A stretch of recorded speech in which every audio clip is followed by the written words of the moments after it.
So నిన్నటి వరకు రాత్రి last press meet me media మిత్రులతోనే చేసుకోవడం, మీ ఫ్యామిలీస్తో సినిమా ఎప్పుడు రిలీజ్ అవుతా అని వెయిట్ చేసిన కొన్ని గంటల్లోనే ఫ్యామిలీ స్టార్ ప్రపంచవ్యాప్తంగా రిలీజ్ అవ్వడం.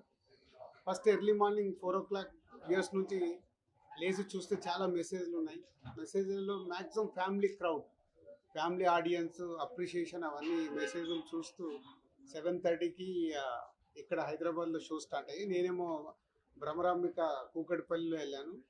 సో వీళ్ళేమో సుదర్శన్ 35 మెయిన్ థియేటర్కి వెళ్ళారు. సో తర్వాత మీడియా మిత్రులకి ఇక్కడ సినిమాక్స్లో కూడా షో వేయడం జరిగింది. సో భ్రమరాంబ కూకట్పల్లి థియేటర్లో చూస్తున్నప్పుడు నేను నిన్నటి వరకు అనుకున్న దానికి ఎలా ఉంటుంది అని ఆడియన్స్ నేను అబ్జర్వ్ చేస్తుంటే మ్యాక్సిమం యూత్ ఉన్నారు. మోర్ దెన్ 90% ఈరోజు మార్నింగ్ షోస్లో యూత్ ఉన్నారు. యూత్లో ఫస్ట్ 20 minutes చాలా సైలెంట్గా చూశారు. మెల్లిగా హీరోయిన్ ఎంటర్ అయిన దగ్గర నుంచి మూమెంట్స్ ఎంజాయ్ చేయడం మొదలుపెట్టి ఇంటర్వెల్ వరకు ఫుల్ ఎనర్జీతో దే ఆర్ ఎంజాయింగ్. పోతే యూఎస్కి వెళ్ళి నాకు ఈరోజు మార్నింగ్ వచ్చిన టాక్ అంతా ఫస్ట్ హాఫ్ సూపర్ ఉంది, కొంచెం సెకండ్ హాఫ్ స్లో ఉంది, మళ్ళీ ప్రీ క్లైమాక్స్ నుంచి క్లైమాక్స్ వరకు బాగుంది అని ఫ్యామిలీ ఆడియన్స్ చెప్పారు. బట్ ఇక్కడ కూకట్పల్లిలో చూసినప్పుడు త్రూఅవుట్ సెకండ్ హాఫ్ కూడా ఆడిటోరియం యూత్ ఎంజాయ్ చేస్తున్నారు. ఎందుకంటే ఆ బంచ్ ఆఫ్ సీన్స్ ఒక 30 minutes హీరోయిన్ మధ్యలో ఆ యూత్కు కనెక్ట్ అయ్యే సీన్స్ అవి వాళ్ళు ఎంజాయ్ చేస్తున్నారు. సో ఫైనలీ ఫ్యామిలీ క్రౌడ్ మేము ముందు నుంచి ఏదైతే అనుకుంటున్నామో, ఏ ఫ్యామిలీ ఆడియన్స్కి అయితే ఇది టార్గెట్గా సినిమా అనుకున్నామో, ఈరోజు ఆ ఫ్యామిలీ ఆడియన్స్ దగ్గర నుంచి వస్తున్న అప్రిషియేషన్ చాలా హ్యాపీ. ఇందాక మీరు చూశారు, వాళ్ళు ఈరోజు మార్నింగ్ సినిమా చూసి నాకు ఫోన్ చేసి, సార్ మీరు ఎక్కడున్నారు చెప్పండి, మేము వచ్చి కలిసి స్టేషన్ చేయాలి, హోల్ ఫ్యామిలీ అందరం మేము ఎంజాయ్ చేసాం, ఎంత మంచి సినిమా మాకు ఈ సమ్మర్ హాలిడేస్లో ఇచ్చారు, రావాలంటే సార్ మీ మీడియా వాళ్ళ టైం కనుక్కున్న తర్వాతే వాళ్ళకి చెప్తామని చెప్పడం జరిగింది. వాళ్ళు వచ్చి అంత హ్యాపీగా ఈరోజు మమ్మల్ని ఫెలిసిటేషన్ చేయడం ఫ్యామిలీ స్టార్ గురించి చాలా హ్యాపీ మూమెంట్ అది. సో సేమ్ టైం నేను ఎప్పుడు ఆనెస్ట్గానే మాట్లాడతాను. ఇక్కడ ఎవరిది కాదు, రివ్యూస్ కానీ other things, reviews point of వ్యూలో ఒకలాగుంది సినిమా. బట్ రివ్యూస్ మేము డెఫినెట్గా మిమ్మల్ని మీరు ఇచ్చే స్టేట్మెంట్స్ని, మేము ఇచ్చే స్టేట్మెంట్స్ మీరు ఎలా తీసుకుంటారో, మీరు ఇచ్చే స్టేట్మెంట్స్ కూడా మేము యాక్సెప్ట్ చేయాలి, అది మీ పాయింట్ ఆఫ్ వ్యూ.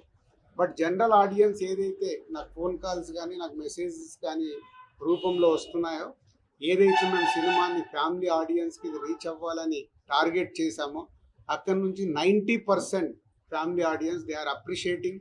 చాలా బాగుంది, ఎంజాయ్ చేసాము, వాళ్ళ ఫస్ట్ హాఫ్ చాలా బాగుంది, అలాగే pre climax to climax last 30 minutes చాలా బాగుందని అప్రిషియేట్ చేస్తున్నారు. సో మీడియా మిత్రులు కూడా మీ సినిమాక్స్లో షో అయిన తర్వాత 4-5 ఎవరైతే నాతో కాంటాక్ట్లో ఉంటారో, నేను అవైలబుల్గా ఉంటానని ఫోన్లు చేస్తారో, వాళ్ళందరూ ఫోన్లు కూడా రావడం జరిగింది. మధు కానీ, రఘు కానీ, సత్యనారాయణ గారు కానీ, ఇలా వీళ్ళందరూ అక్కడి నుంచి థియేటర్ నుంచి ఫోన్ చేశారంటే ఏదో మోమాటం కోసం ఫోన్లు చేయాల్సిన అవసరం లేదు. వాళ్ళ ఫ్యామిలీతో చూసినప్పుడు ఏదైతే వాళ్ళ ఫ్యామిలీస్ కూడా కాంప్లిమెంట్ ఇచ్చారో ఈ సినిమాని, అందరూ ఒకటే స్టేట్మెంట్ ఇస్తున్నారు, ఇది ఫ్యామిలీతో చూడాల్సిన సినిమా, ఫ్యామిలీతో చూసినప్పుడు మేము ఎంజాయ్ చేస్తున్నాము, ఇది ఫ్యామిలీ సినిమా అని. సో ముందు నుంచి ఫ్యామిలీ స్టార్ టైటిల్ పెట్టడానికి కూడా రీజన్ అదే. ఇందులో చెప్పాలనుకున్న ఫ్యామిలీ ఎమోషన్, మనమడికి నానమ్మకి ఉన్న మధ్యలో మూమెంట్స్, మనమళ్ళకి ఆ ఇంట్లో వదినలతో అన్నలతో ఉన్న మూమెంట్స్, పిల్లలతో ఉన్న మూమెంట్స్, కాన్ఫ్లిక్ట్ ఓన్లీ హీరోయిన్తో, హీరోకి ఎప్పుడు త్రూఅవుట్ ఫిలిం హీరోయిన్తో కాన్ఫ్లిక్ట్, అది ఎలా తెలిసింది, ఎలా కన్క్లూజ్ అయింది అనేది కథ. So thank you family audience, ఏదైతే నమ్మామో రేపటి నుంచి ఇంకా మీరు థియేటర్కి వచ్చి ఫ్యామిలీ క్రౌడ్తో, ఫ్యామిలీలతో పాటు మీరు సినిమా చూస్తే 100% ఇప్పటి వరకు మాకు వస్తున్న ఫ్యామిలీ ఆడియన్స్ దగ్గర నుంచి వస్తున్న ఫోన్ కాల్స్, మెసేజెస్ ఏవైతే ఉన్నాయో, మీరు కూడా అలాగే ఈ సినిమాని ఎంజాయ్ చేస్తారు ఈ సమ్మర్ హాలిడేస్లో. సో థియేటర్కి రండి, ఫ్యామిలీతో ఈ సినిమా చూడండి, మీకు నచ్చినట్టయితే 4 చెప్పండి. Thank you.